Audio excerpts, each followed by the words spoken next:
First of all, thank you for the opportunity to comment on Common Core's English Language Arts standards. I was, among other things, the Senior Associate Commissioner in the Department of Education in Massachusetts, and rightly, or whether people, in any event, I was the person responsible for the development of all of our K-12 standards in all major subjects, as well as teacher licensure tests and teacher licensing regulations. And some of you may remember me from about a year and a half ago when I testified in Madison on the reading licensure test that I had developed in Massachusetts. That is considered one of the reasons for the strengthening of the teacher corps that was fundamental in my own view and philosophy for teaching to the very high standards that Massachusetts developed. Together, these help to propel Bay State students to first place on our National Assessment of Educational Progress tests, grade 4, grade 8, reading and math, as well as first place in grade 8 on an international science test. I have also been on the validation committee for Common Core, and I will make a few remarks about my experiences on the validation committee. I have also been a member of the State Board of Education in Massachusetts from 2006 to 2010. So I was a professional person in the Department of Education working on standards, because I have also been in a very early life a teacher at the elementary and the high school level, and I was a citizen appointment on a State Board of Education at the time that Common Core was being developed, and I was on Common Core's validation committee, which was charged with validating the standards or ensuring a number of things that I will comment on. And I have testimony that I have made available, and a few pages that I will bounce off of the outline will indicate my major points, but I also have 40 pages in addition that will be posted and available on various places, including my homepage at the University of Arkansas, where for 5.5 years I was a professor of education reform until this past December when I retired from the University of Arkansas back to Brookline. In any event, these 40 pages give my individual comments on a lot of the standards in Common Core.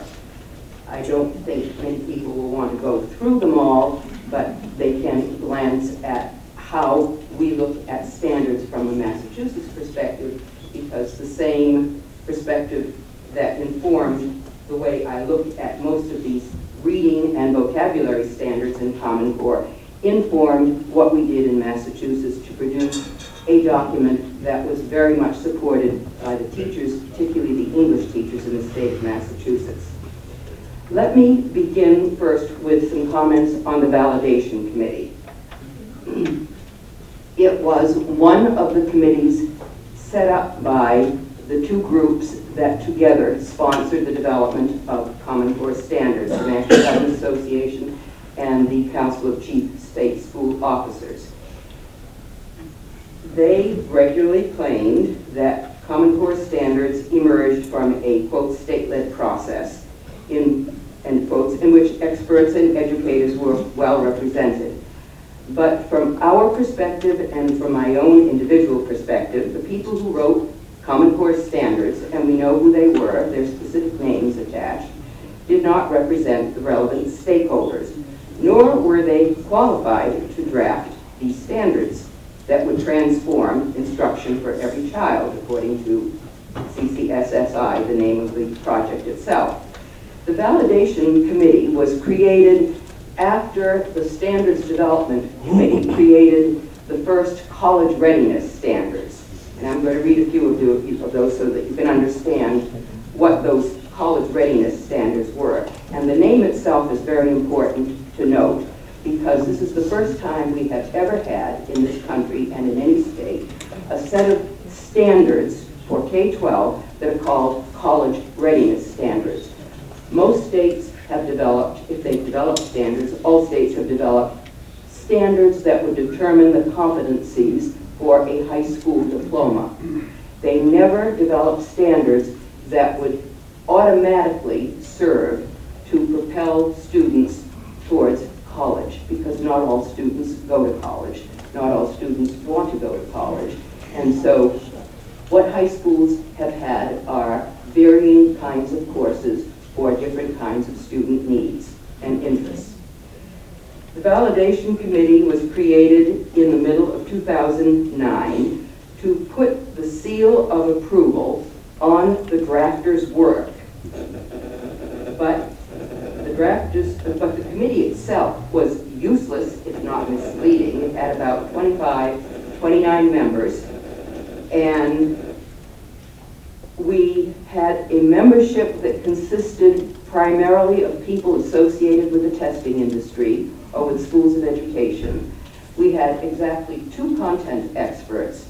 I was the one for the English Language Arts Standards, and we had 1 mathematician. I want you to understand that this was a validation committee.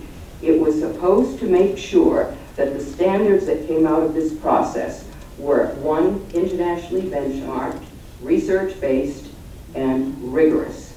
They would make us competitive with other countries, leading countries' standards. The people who were missing on this committee and who were missing on the Standards Development Committee were high school math and English teachers and English scholars. They were nowhere to be seen on the Standards Development Committee or on the Validation Committee. This was the Validation Committee.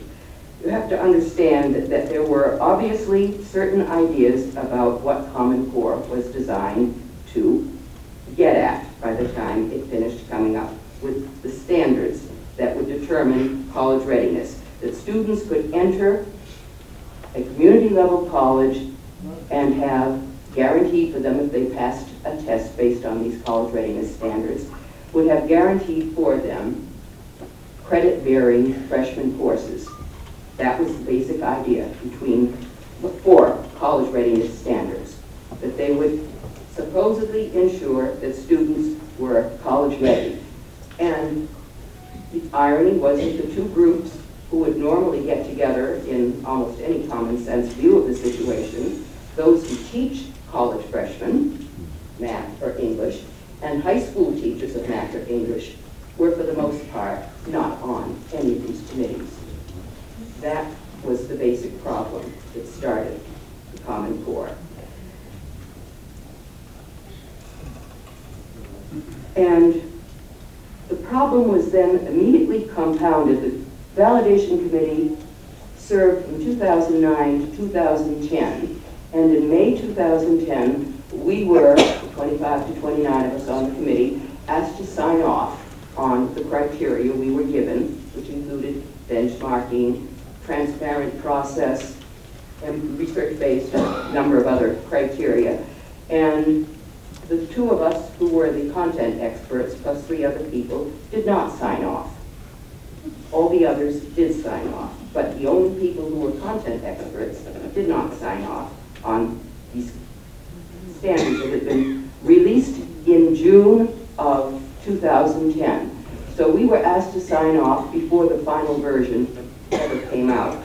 And within 30 to 60 days, a little bit more for a few states, almost 45 state boards of education approved these standards without the usual process that they had all gone through. They had state standards of a year to 2 years of public process, deliberation, hearing from the various interest groups, as we did in Massachusetts. All of this happened very rapidly, including the state of Massachusetts, where I was on the State Board of Education. We voted in July, and people have always said, how did Massachusetts, with the best sets of standards in the country, vote for Common Core? Answer is very simple: $250 million of Race to the Top money, which was promised to the state if we adopted Common Core right away. Our commissioner was caught between a rock and a hard place. How could you give up $250 million? And that was, as everyone knows, the carrot for enticing all states, starting in January 2010, 2010 who were given an application form, and no one knew at that time how many of them would ever get raised to the top money. So we have what I would call an invalid validation committee with standards that were not developed by those people who are experts in the two disciplines that we have these so-called college-ready standards in. And I will first now give you some general comments on their weaknesses, because this is what you now have. But I would like to make it clear, in light of some of the conversation I heard earlier, make it clear that you do need to understand that Common Core standards cannot be changed. They are copyrighted. They are copyrighted to the two organizations that produce them. And if you go to the home page of Common Core standards, you will see the copyright on the bottom page. Those of you who have laptops can go to it and see and read that indeed the standards, when they are adopted, must be adopted as a whole. Not one word can be changed in them. So, and I just finished testifying about this in Florida yesterday. There is no way any state that has adopted these standards can change a word of those standards. You can add another 15% if you wish, but you cannot change, because that is the point behind having common standards and then common tests based on those common standards. I will get to the tests in a minute, but you have to understand from a logical common sense point of view, you can't have common standards if every state can change those standards. So what they have, they're stuck with. And there is no process for revision built in whatsoever. Nobody knows at this point how these standards can ever be changed. No process has been set forth by the two groups that sponsored them. No one else, Congress supposedly can't even get into the act because this was a state-led venture, and there are some constitutional restrictions on Congress doing anything in this area to begin with. The USED is still nevertheless getting into the act in different ways, and I understand later this month, maybe next week in Chicago, Secretary of Education, Arne Duncan, is talking about the need to support Common Core standards. Now, if this is a state-led venture, the question is, what is the Secretary of Education getting himself involved? He has also established a technical review committee that will look at the test items being developed by the testing consortia that the federal government has funded to develop test items to assess these standards, Common Core standards. So the whole question of whose standards they are and the role of the federal government is pretty clear in fact, even if in principle they are not supposed to be federal or national standards. Supposedly they are state standards, but the states can't do a thing to them. Not like their own state standards, which they could revise according to whatever the statute required. Let's take a look at some of the problems in these standards that you have and that are going to be there regardless of whatever kinds of guidance your very hard-working Department of Education tries to provide as materials and resources to your teachers. First of all, most of Common Core's standards are content-free skills. They contain no guidelines for the most part. There are only a few standards that do, and I'll be off one or two of them. I happen to put them in there because I was asked to contribute them, so I know what they are by heart. But most of them are content-free skills. Skills such as, and I'm going to read one that I don't particularly like to read, but it probably gives a good example of the problem that is faced by both assessors, makes it easier for them in a sense, they have nothing much to stick to, and teachers. Analyze how and why individuals, events, and ideas develop and interact over the course of the text. I'll read it again. Analyze, this is a reading standard. This is one of the anchor reading standards. Analyze how and why individuals, events, and ideas develop and interact over the course of the text. No one really understands what that means, so for the next 12 grades, we get supposedly greater specificity of what that standard means at grade level.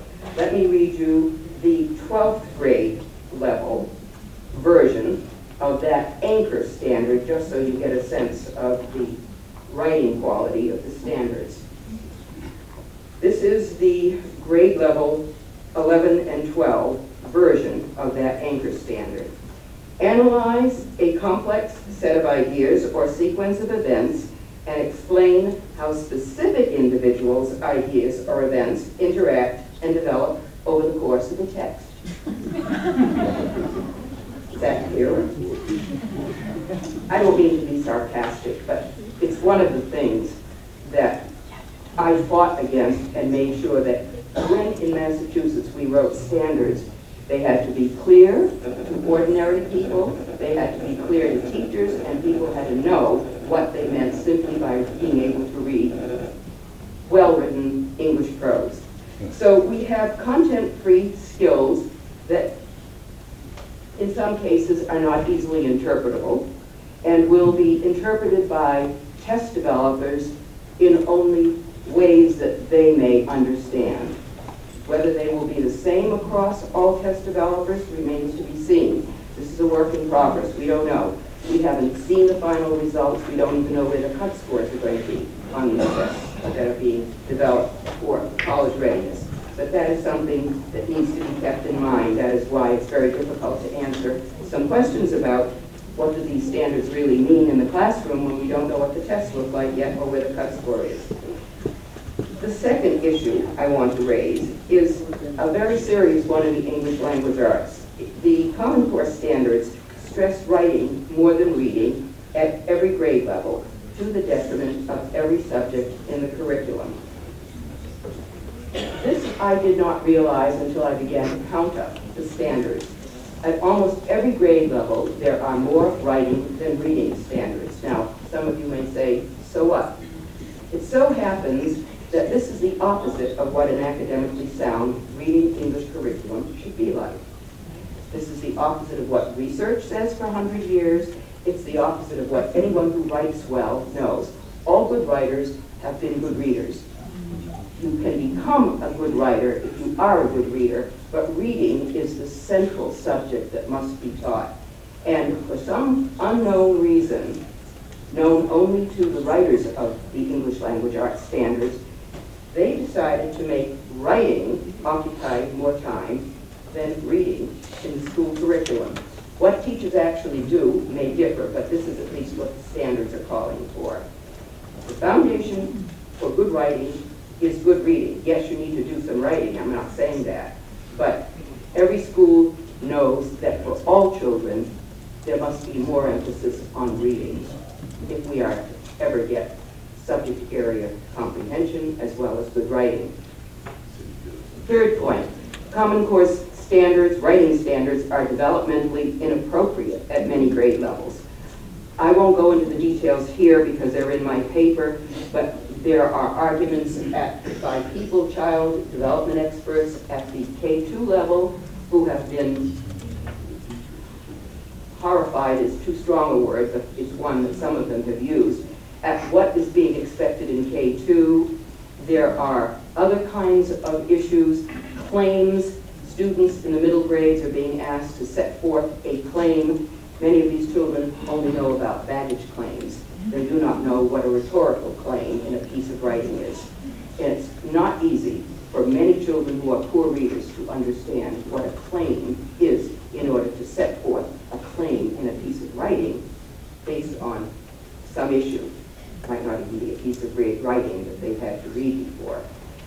4, and this gets at a little bit of what we've also discussed earlier, Common Core expects English teachers to spend at least half of their reading instructional time at every grade level on informational text.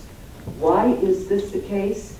Because Common Core consists of 10 reading informational standards at every grade level and 9 literature standards at every grade level from K to 10. So I call it the 50-50 mandate, but there's actually more instructional reading supposed to be taking place in an English class.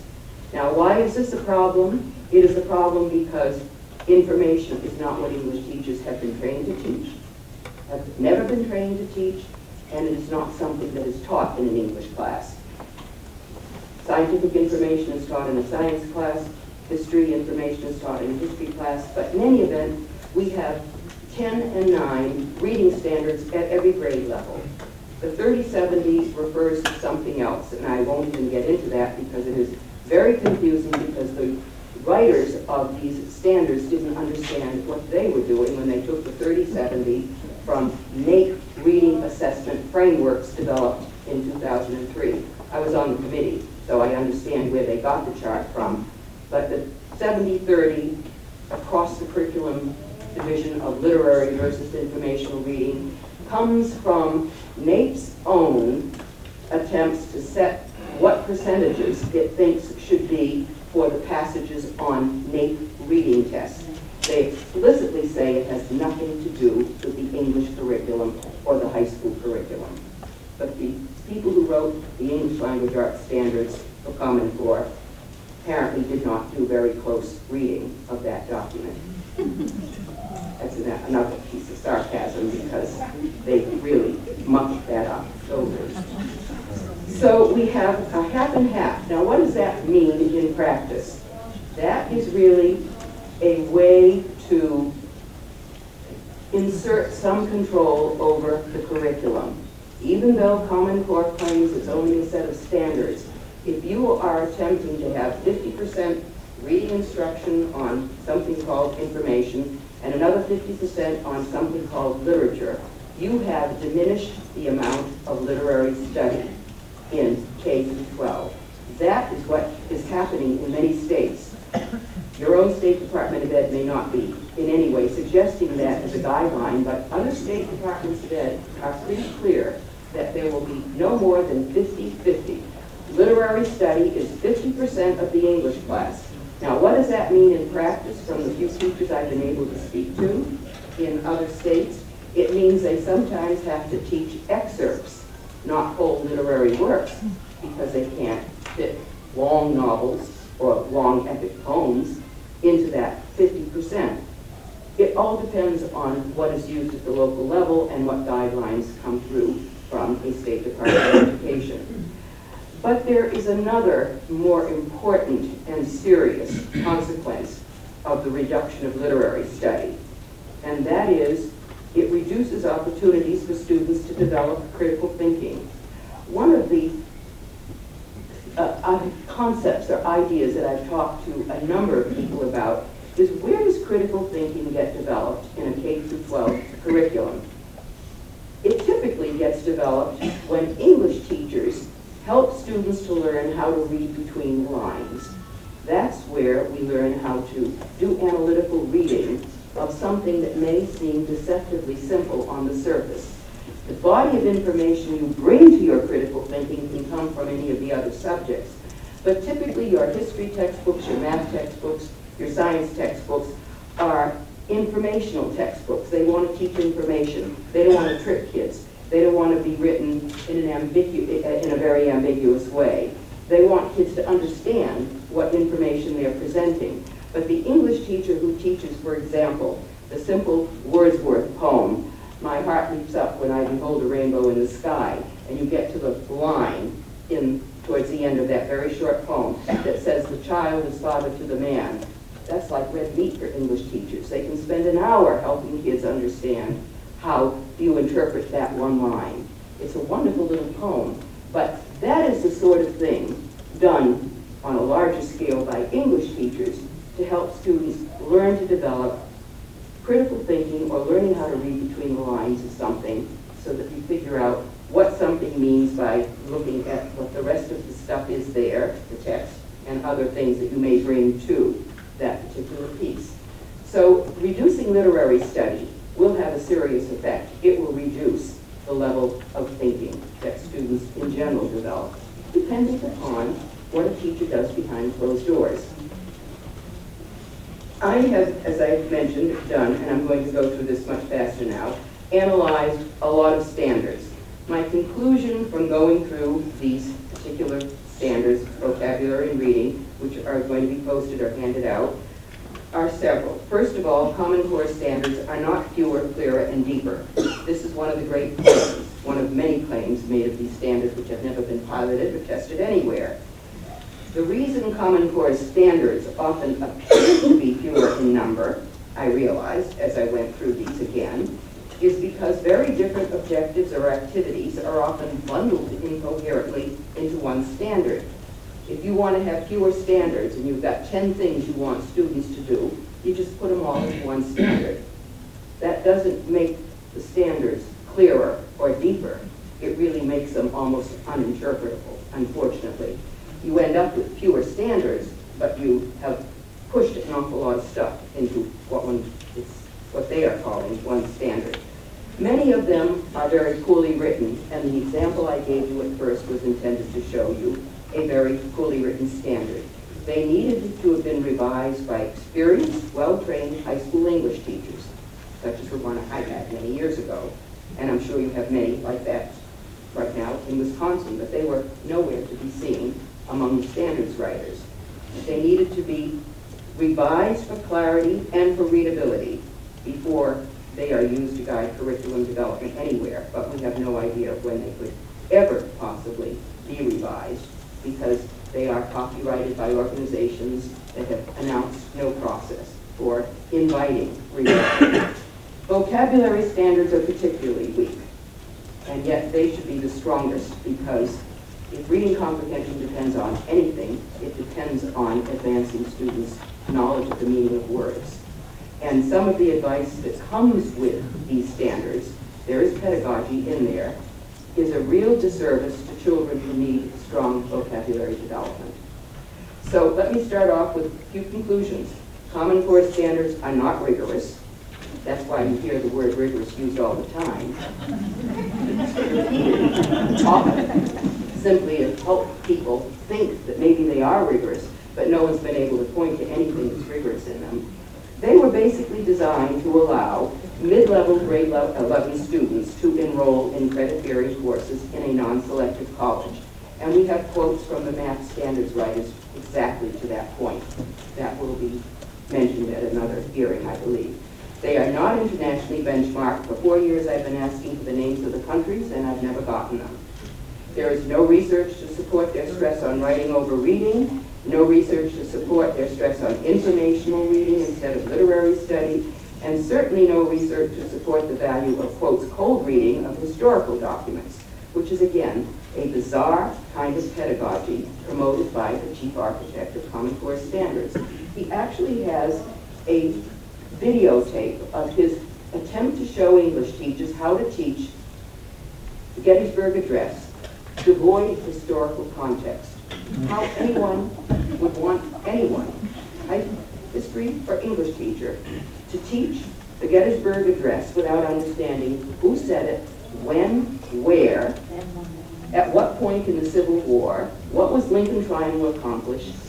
But this is supposed to, quote, level the playing field.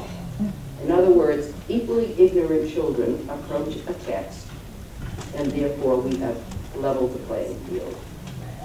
It's available on the web. So, recommendations very quickly. I would recommend that Wisconsin can certainly do much better than it is doing with what its Board of Ed adopted in 2010 without asking, so far as I know, its own higher ed faculty in math, science, engineering, literary study to look at the college readiness standards and to tell the Board of Ed if these standards met their ideas of college readiness. Why would you expect bureaucrats in Washington, D.C. to decide your college admissions requirements? Why didn't you ask your own higher ed experts what they thought, since they're the ones that are going to have to adjust the content of those credit-bearing freshman courses? There are plenty of standards you could have looked at.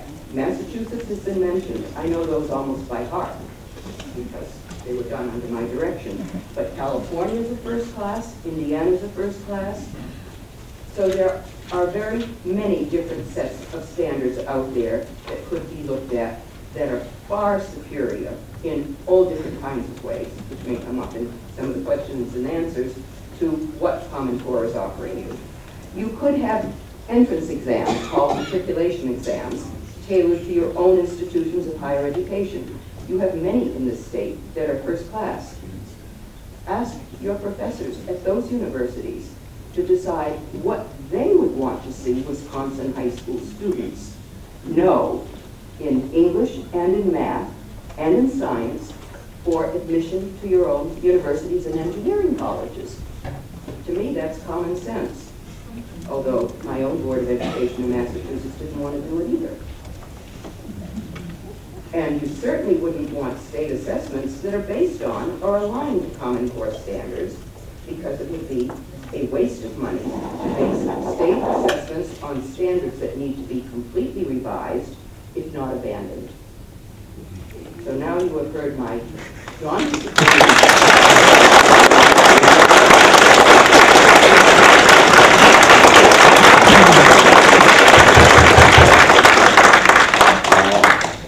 I was a teacher, I can give the evil eye. Please refrain from doing that. Besides the fact, if I want to give these first few their due time, but we have a lot of speakers who want to go, and we might be here till Thanksgiving. So we need to make sure we aren't costing time with applause and things like that. So please, let's cycle that. Thank you, Dr. Stotsky. There are some who have questions, but just a couple things quickly. As the afternoon has worn on, school has let out, people are getting out of work, and we have people sitting down in the back, which is fine if you're comfortable doing that, but there are seats available if you wander down the aisle and take a look. We encourage you to check that out. For those of you who are just arriving, once again, there are restrooms across the hallway to the door on my left in the back of the room if you need them.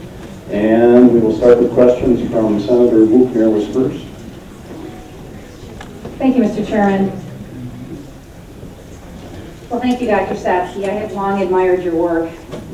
In fact, going back 20 years ago when I was teaching my daughter to read. So I thank you for all that you have done, and you are very articulate and very passionate about educating children and how to educate children and what to teach them as well. You have said some very, I think, striking things that many people have been concerned about when we look at the Common Core standards, but given your level of expertise, you have been able to articulate it in a way that most other people cannot. Things that I heard you say that are alarming to me. That this was an invalid validation process to create the standards. The standards weren't developed by experts. The two content experts, you being one of them, didn't sign off on the standards. The standards were approved by most or 30-some states within 30 to 60 days. They can't be changed. They're copyrighted. They're content-free skills, even though we've been told that this is the first time we're having very content-specific standards. They're not easy to understand. They will be interpreted by test developers, and that could be very ambiguous depending on the test developer. They stress writing versus over-reading, which is the opposite of 100 years of research, you said. They're developmentally inappropriate at many levels. And there's pedagogy within the standards, even though we were just told a little while ago there is no pedagogy in the standards. Why in the world would the states across this nation go down this path? How has this happened, in your opinion? You've given some suggestions as to what can be done. I would like you to not only respond to those two questions, but also mention what you said you testified in Florida, and Governor Scott is walking away from the standards. What steps are they taking in Florida as well? And that's my first one. They are not sure what step they're taking yet, because they're still reading the tea leaves. But there were, the meeting I testified at yesterday was one of the 3 meetings that the Department of Education has set up based upon what Governor Scott last week asked for, more possibilities for parents and others who are growing in numbers and very concerned. And it's not just public school parents, it's homeschooling parents and parents with kids in private schools. So that was the opportunity for them, and this was the first of 3 meetings. And that was what I was testifying at yesterday for them. But what he's doing is simply at this point gathering more information to find out basically how much consternation and concern there is out there among parents, because that was the major group left out of the whole process from beginning to end.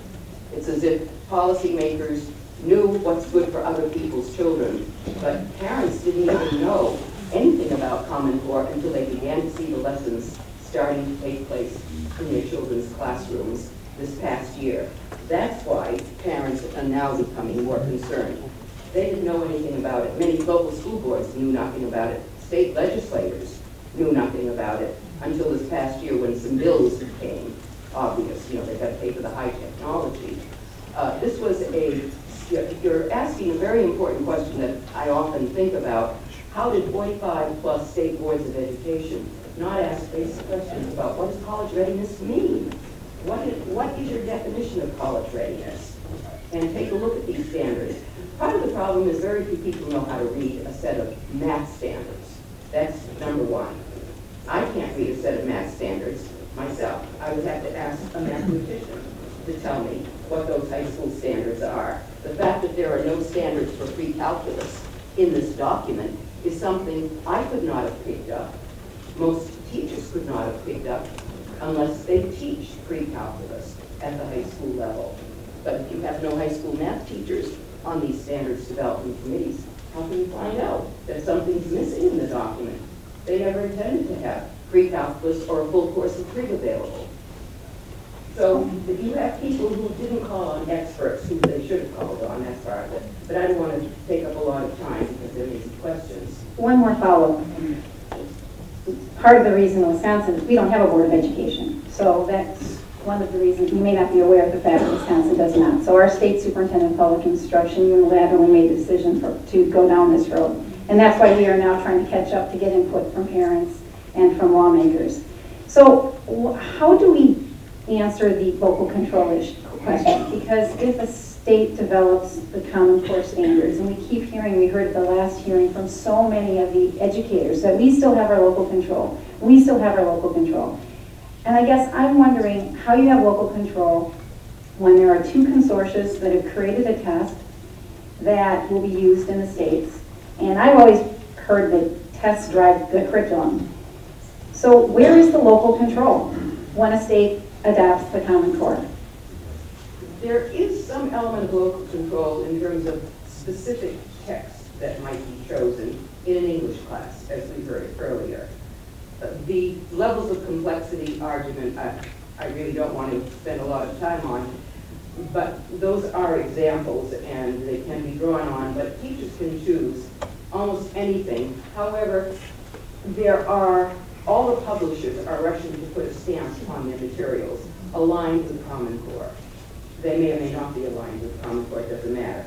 They're just putting a stamp on. This has happened within the past 3 years. Almost everything out there is aligned with Common Core. Literature anthologies are now coming out aligned with Common Core. So there's about 50% informational stuff, 50% literary stuff. Now, what happens behind a closed door, we don't know. But that's local control. Local school board, I don't know what they have as responsibilities anymore. Basically, their responsibilities have been taken away by the decision to adopt Common Core in most of these states. Thank you. Senator Lehman. Thank you, Mr. Chairman. Thank you for covering such a distance with your testimony. I have a couple different questions. My first one really centers around how well you know Wisconsin. I listened to your testimony. I'm not sure you know what's going on here. We have had the Wisconsin Council of Teachers of English very much in favor of Common Core standards. We've had a university group called the Math common competencies group that's looked at Common Core standards and provided input, it's my understanding to that. So the allegation that this whole process has been one that's free of regular teachers, which I agree with you. You need to have regular teachers both at the high school, university level, all levels involved in this. I'm not sure that you take that into consideration. I'm just wondering, for example, have you looked at our model standards, 1998, and the standards we have now? Can you make a comparison for Wisconsin? I did review your original standards for Fordham Institute. I used to be their regular reviewer of all state standards. And I agree with the comments that some people have made. Maybe all people share this view that your original standards in English language arts, let me put it that way because that's my area of expertise, I wouldn't want to comment on others, were not very good. So you do need better standards. That's why I'm not recommending you return, which I could say in Florida. They had better standards in Common Core and they abandoned them. But Wisconsin does not have better standards in terms of its old standards. It needs to have a process in which there is a better sense of what a standard is and what the actual subject areas within English are. But that's a whole other conversation on what to do to develop better standards. As far as some of these groups now coming out and endorsing, this is a serious issue, and I agree that it can be confusing to the public. One of our major problems is the lack of independence that most teachers and many others have in being able to criticize Common Core. They are afraid to say anything negative in public to identify themselves. Yesterday, as I said, I was in Florida, and there were, after my testimony and someone on math standards, about 35 educators who got up praising Common Core. There was only one person from an educational group criticizing, and that was a retired teacher. There is a serious issue in the way teachers are going to be evaluated that I am discovering everywhere. And reporters tell me the same thing. They cannot find critical teachers' voices who can be identified to give them quotes for their articles.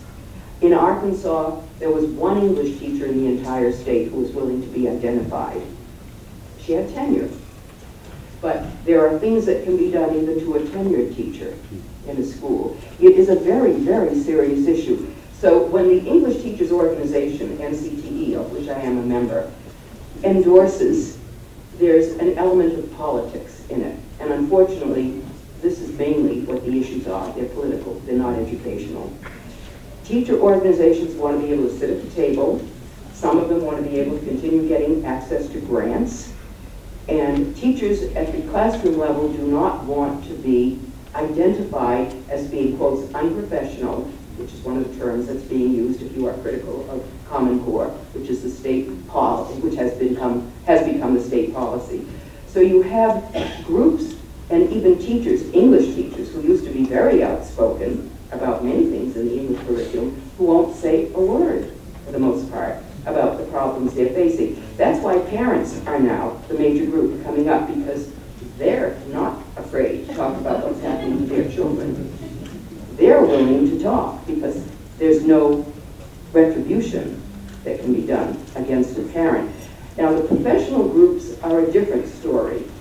I think one would need to find out, first of all, if the math teaching faculty were the ones that looked at, and since I haven't seen these documents, I can't comment, I'm just raising a question. Did the math, engineering, and science faculty who teach freshman courses look at those standards? Did they not notice that there's no pre-calculus? Did they not notice that there's not a full course in trig? In engineering colleges, and you have them in Wisconsin, you begin with Calculus 1. There is no way to get to Calculus 1 in Common Core. And that is why the college boards, a few weeks ago, said that they were dropping the AP Calculus test and syllabus, because they said it's not part of the Common Core sequence. So I would need to explore what people at higher ed have looked at those standards, because I'm relying upon this mathematician, James Milgram from Stanford, who says the standards aren't there. You can't get, they don't prepare high school students for STEM. That was what we thought was going to be one of the goals of Common Core. But here's a mathematician saying they don't prepare high school students for STEM. So how could this group that you may believe has looked at these standards agree that they are suitable for their universities? What are we talking about? I can't tell you.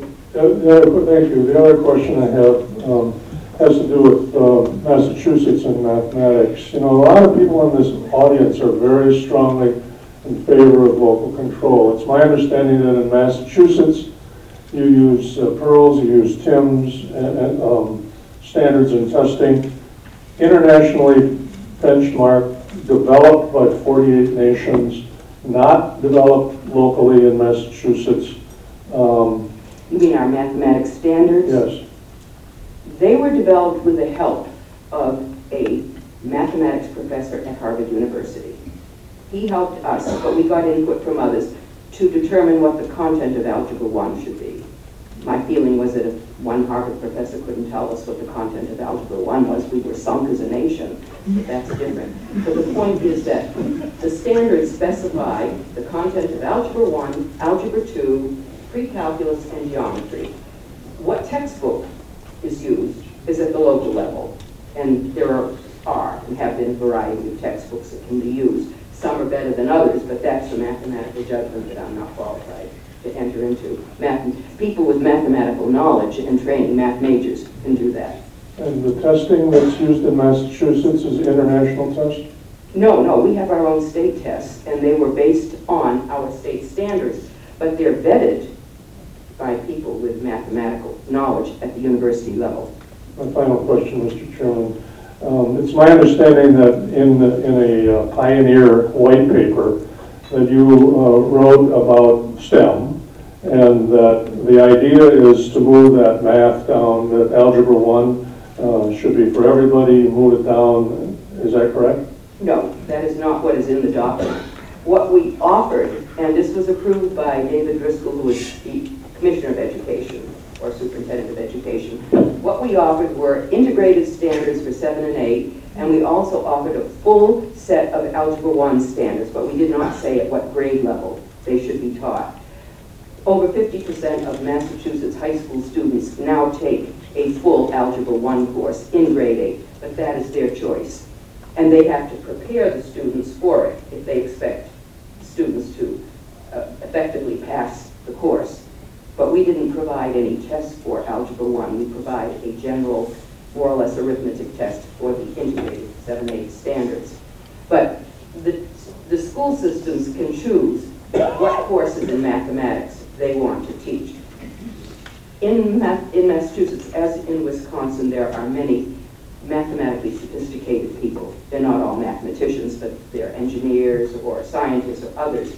And they know how to look at the standards and judge what they think would be suitable. So school systems, many of them, have a lot of pressure to make sure that the coursework they offer will prepare students for the kinds of colleges they want their kids to go to, like MIT or CIT and so on. So that's why the courses are there, but they're not mandated by the set of standards. All that's there in the standards are the topics that should be covered for a full course, say, in pre-calculus. It's up to the school to decide what it does with it. Thank you. Just as a follow-up, I'm listening to your whole testimony. I can't exactly see what you're advocating in terms of standards. Would you think it would be good for Wisconsin to be like Massachusetts? Is that to use your language arts standards and the way it's done in Massachusetts? I understand, I disagree with you that Massachusetts would make a decision to go for race to the top only based on Common Core standards. That was a factor, I know, at the time, but I think that's arguable. But my question is, what are you advocating? What do you want to see us do in terms of Common Core standards? Throw the whole thing out and be like Massachusetts? No, I didn't say it should be like Massachusetts. I just said before that I would recommend you construct a first-class set of standards. You could draw on those in California, Massachusetts, and Indiana. I mentioned 3 states. So you could develop your own first-class set of standards, but you'd have to look at the way real standards look. These are standards that are acknowledged by other people to be real standards. And in Massachusetts, at least, there seems to be indirectly empirical evidence that they're good. Because we can say that, at least we can see from the student scores, from the tests based on these standards, that our students are benefiting. And it shows up on an international test that we have no control over as well, for the science and math standards as well. But what I'm not saying that you want to become like any other state. What you want are first-class standards, and you don't have them in Common Core. That's all I'm saying, that you need to develop standards in English and in math, and you will hear much more about math from people who know mathematics, that are first class, because there are serious limitations in the standards you now have that affect what teachers can do, what the tests are going to do and show, so far as we can see, because we don't see the tests yet. We know where the cut scores are. We know where they are in Massachusetts. Before we go to our next questioner, I just wanted to acknowledge, he's not on the committee, but he is here. Senator Gudex is in the back. Wave, Senator. Any of you have any questions for the Senator? He'd be happy to listen to you, I'm sure. Hi, Senator. Next question's from Representative Knudsen. All right, thank you, Mr. Chair. Thank you, Dr. Stotsky, for coming back to Wisconsin. I know you believe in state standards. Can I infer from the fact that you were involved in the validation committee that you believed or endorsed in the concept of a common standard for the country at one time, and your objection now is more with it's gone off the rails? That's fair, because I have always said that I am not a libertarian in philosophy. I do believe in first-class standards. But if we don't have first-class standards, there's no point in having any at all. That was why in Massachusetts we needed first-class standards, or don't bother with them. At the national level, I can see a value to having first-class science and math standards. If they are developed as real academic standards that then give opportunities for local and state input, revision, and there are ways to do it, even in literature. For example, Georgia has a whole grade that it devoted in its older standards to literature, authors, texts that came out of Georgia. Fine, every state could do that. That's part of tailoring to your own state, Wisconsin authors and major texts and so forth. There are ways to do that, but that would be a more detailed explanation than I think we need at this point. But the overarching way to designate, let me give you an example of a Massachusetts standard. It doesn't mean that you become like Massachusetts if you had a standard like this. And this was approved by our English teachers. One of our grade 9-10 standards that's used for determining high school diploma requirements is a standard that asks students in grades 9 or 10 to show that they have some knowledge of the theme and elements of classical, Greek or Roman epic poetry. Now this sounds very esoteric, but what we are talking about are works like the Odyssey, the Iliad, or the Aeneid, or works of that period that would be similar. And our English teachers loved this standard. They helped to develop passages on our state tests. By the way, our state tests were developed by our English teachers. So you will find passages from these works, excerpts, on our state test, which shows you a level of reading ability that's needed in order to read that item and do the questions that are very well-trained English teachers, no doubt very similar to those that you have in Wisconsin who were English majors. And so that is the kind of a standard that doesn't tell the teacher exactly what work to teach. You have a choice, but it guides, and it's only one of many standards. That's not the only standard, obviously, but it helps to make sure that students become educated graduates of an American high school.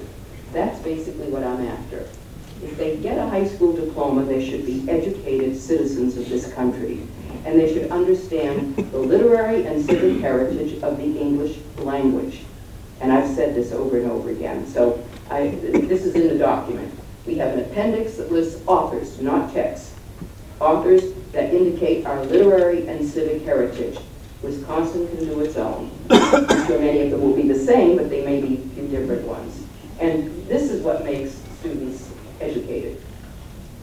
One more question, and first, and it's about your recommendation. I'm looking at your comments or your testimony from Florida from yesterday, and one of the points was that you recommend review and revision if needed of all state standards every 5 to 7 years. So this is in the theme of something that I've been pursuing through our last hearing and this hearing. I'd like to give you a little Wisconsin context and then ask for your input on that specifically.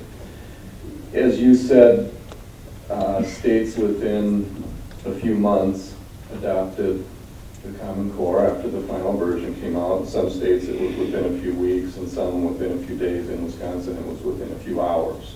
We were the first. And I honestly think there wasn't time to read the final version completely before it was adopted. And one of the things that is maybe not unique, but there aren't very many states where there is no state school board. We have a superintendent of public instruction that's a constitutional officer, and I think rightly so. He has interpreted that under his general supervisory powers that he can make suggestions for standards, but they are just suggestions. Our local school boards by state law are required to adopt standards. They may adopt the model state standards if they choose to.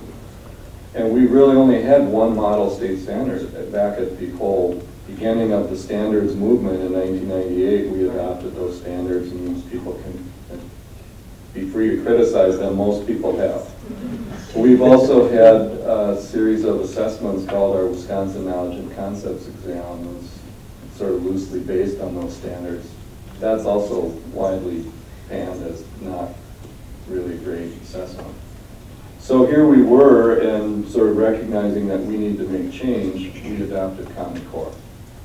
Part of the reason we're here is that we put in our state budget, right or wrong, could be criticized, but that was how this came about as part of why we're here today, that we shouldn't adopt any further standards, but that by mid-2014, we should have adopted standards based on a process, much like what you call for, where there would be the input of educators and college professors, content experts. Should we go and should that review process happen now based on kind of Common Core as it stands? Do you think that we should then just sort of break away from it and make our improvements here or there? Because this is where we're at right now in Wisconsin, and we've got tests based on Common Core. I know you don't think we should, but we do. And that's I've voted for it twice, and many of the people here have. I mean, that's where we're at. We're on that path. We've essentially adopted Common Core statewide, although every school district could do it differently. None of them have, and I doubt that any of them will, unless the test changes. So here we are. And and then we've also put in, at my request, the idea that we will adopt better standards by mid-2014. I see little chance of that happening. I mean, it would be a year-long process. We would have to have started already. So I think that won't happen. So, and then I come to the question. You recommend 5 to 7 years. Do you think that if we started at 2010 and the clock was running, it's already time to reevaluate by 2015? Would that be a legitimate recommendation of this committee that we have a total revision process in somewhere between 2015 and 2017 and just stick with Common Core for now? No. How do you respond to all of that? The DOE dig into Common Core, the more that you implement it, the harder it is to get out of it. That's one of the real problems you have to think about. It will keep costing you more and more, and the costs will continue. And I can't even describe in detail the problem with the teaching of geometry at the high school level, because it's going to be an endless process of professional development, endless. And as teachers turn over in your schools, you're never going to be through with a very expensive professional development process. It's better to cut your losses, in my view, and begin a process of developing better standards. Now, one of the things the legislators have asked about is whether there's a penalty from any money that might have been given to Wisconsin by the federal government. Title I money you're supposed to get. There's supposed to be no conditions attached, so far as we know. So you should be able to get your Title I money. But remember, you're still under No Child Left Behind unless you have a waiver. If you have a waiver, then the question is, what are the conditions of your waiver? And I'm not familiar with the exact details of the contract that was signed for that waiver. One of the possible conditions of a waiver was to get your own institutions of higher ed to agree to having what could be offered as college readiness standards. So that is still possible for Wisconsin to do. It doesn't have to go with Common Core. It could develop its own college readiness standards. You still have to get their input, because college readiness implies that they're going to have to do something with students who are passing a test determined to be college ready and end up, if they're accepted at your universities, for a credit-bearing course. So they've got to think about how they're going to respond to that, to whatever level they agree to for your own college readiness level. But that would be, to me, a better way to go at this point is to try, if you have a waiver, maybe redo the waiver. If it's that part that simply says you're going to be part of a Common Core consortium for testing purposes, and develop your own standards that you're satisfied with that are better than Common Core. You now have two default versions you don't want, your old standards as well as Common Core. Go for a better set, combine whatever the best stuff out there is, and then develop, with the help of your own university faculty who are on the public payroll, a set of exams that are matriculation exams to your own university higher ed system. There's no reason why any state couldn't do that. And that's one possibility. It's theoretically legal, as far as I understand it. There are no easy way outs. This is part of the problem. But there is something that one has to think about. All of the homeschooling parents, all of the private schools are being dragged into Common Core. And all the independent points of reference are disappearing, because the ACT test has been aligned to Common Core. At least this is what I've been told. The SATs are now being aligned to Common Core. The GEDs have been aligned to Common Core. So how does one find out how one's kids really are doing on an international level unless they take an international test? But most of them don't go beyond grade 8. And PISA, P-I-S-A, I forget what the student assessment whatever it is, Program for International Student Assessment. This is the one that Finland did very well on, and its own mathematicians are very unhappy. They call it a Pyrrhic victory, that Finland got to #1, because they're having a problem in their universities with the level of math knowledge that they think they need. In any event, that's part of what needs to be, you need to have time to review and bring in expert judgment beyond your Department of Education. You need to get the college experts in the disciplines. Thank you. Dr. Stotsky, this is a question that I kind of know the answer to, but so I suspect all of us maybe have a bit of a mystery as to what it means. What does it mean to say that something is internationally benchmarked? It means, as we understood it on the validation committee and earlier in Massachusetts and in California, it means that the set of standards you have at a particular grade level or for a particular subject are comparable to the most demanding or best set of standards out there. And that then involves looking at international tests as TIMSS, or any other tests that might suggest what high-achieving countries are doing. Singapore and Hong Kong have been used as models. They have, by the way, excellent materials for K-6 curriculum materials that mathematicians have judged highly. But it means comparable to, and it's not one standard at a time. This was part of the problem we had with Common Core. They would take one standard, I'm being simplistic, find the main idea. Well, we can find the main idea in Singapore, therefore it's internationally benchmarked. That's not what internationally benchmarked means. You take an entire set of standards for a subject area across several countries, and you look at more than one. But you look at those that seem to be producing high levels of student achievement. I've been told, and maybe you know the answer to this, that at one time the Common Core website had that terminology and that was internationally benchmarked, and I was told it's not there anymore. So I actually went and looked last night and I found it, that it is not there anymore. It says that it is informed by other top performing countries. What does that mean? It means the same thing as consulted. Yes, I noticed there's several changes of wording. It evolved over the years. As several of us kept saying, where are the countries we're internationally benchmarked to? Informed by can mean, and that's all it does mean, is that they read the documents in 10 countries and maybe put them in the bottom drawer. Consulted with the documents of 10 countries and then put them in the bottom drawer.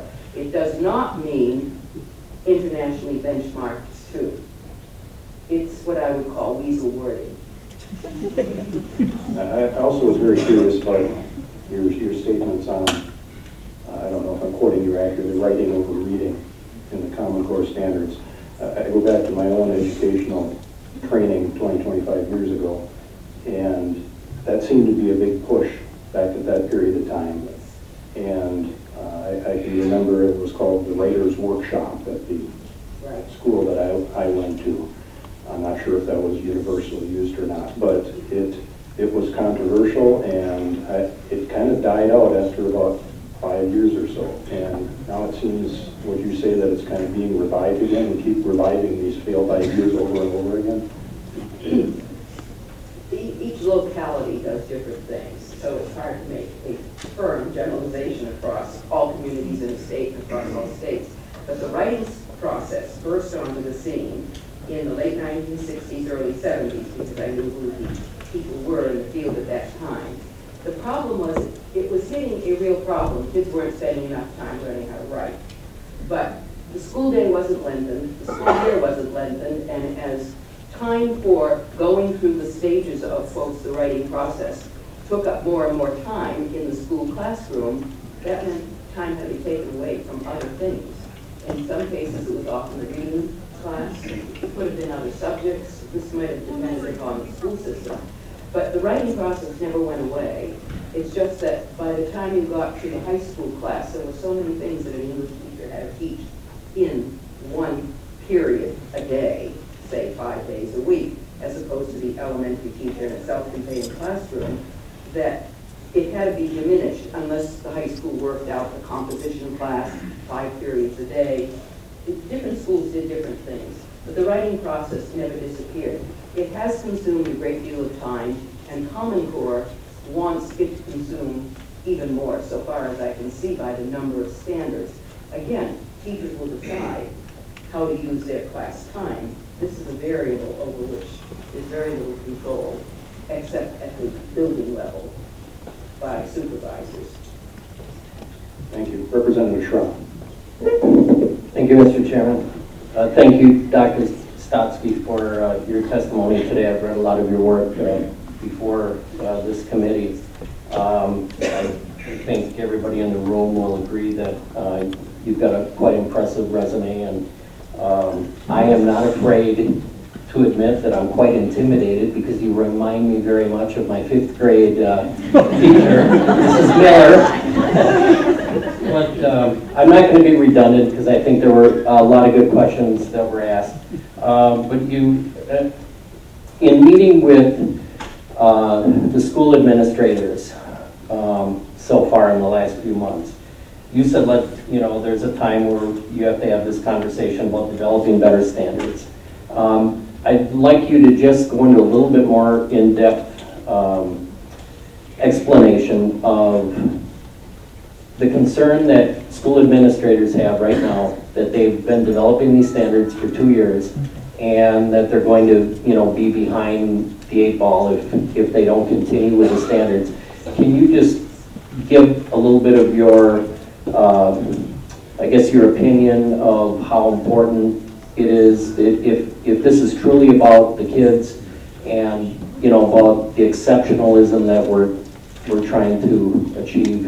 Can you just maybe talk a little bit more about the 2-year period that we've been involved in this, and where if we don't revise and come up with better standards, where we're going to be at? It will largely depend, I think, on the tests, because accountability is the big concept these days. And this is what is driving the fears of a lot of teachers and administrators, because they too are going to be on the hook. So the more you stay the particular course you have, you're going to face problems that we can't even envision at this point. As there's a whole aspect to Common Core, not the standards, but the data collection aspect of it that people are becoming very concerned about, and you will hear other people address that.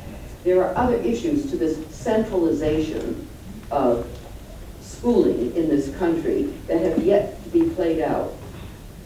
We don't know what the tests are going to be like. We don't know where the cut score is going to be.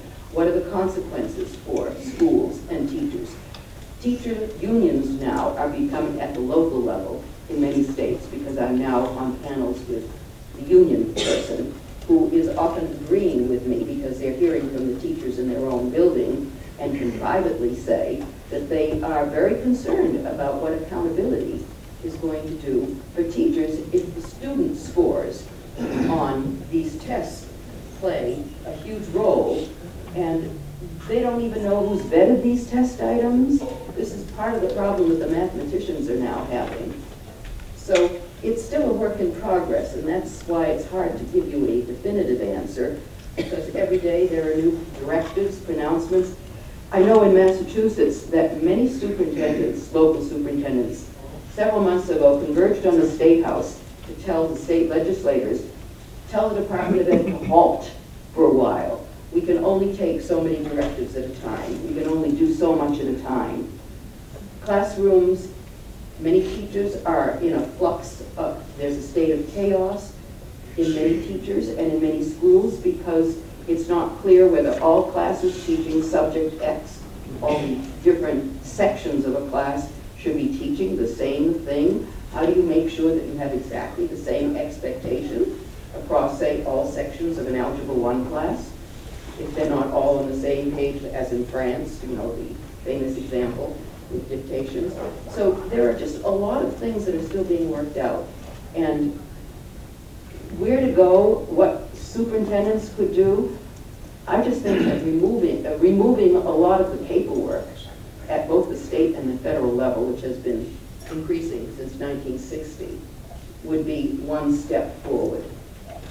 We have a revolving door in this country, statistically, of superintendents every 2.5 years. And teacher turnover in many middle schools is like every 3 to 4 years. The entire staff. I began to see this when I was on the Board of Ed. We would look at teacher turnover in our low-performing schools. Teachers don't want to teach in a low-performing school if there's a stigma or a label attached to it. But this was psychological, and no one at that time in the department even knew that the label of the school as a low-performing school was preventing the superintendent from getting new and good teachers to come into that school. the label itself has a problem, an aura attached to it, which we hadn't heard about from superintendents until it finally occurred. This was why they were having a problem recruiting. But there's another piece, and this is the USDE saying that it wants to redistribute effective teachers. I don't know how many of you have thought about the implications of that.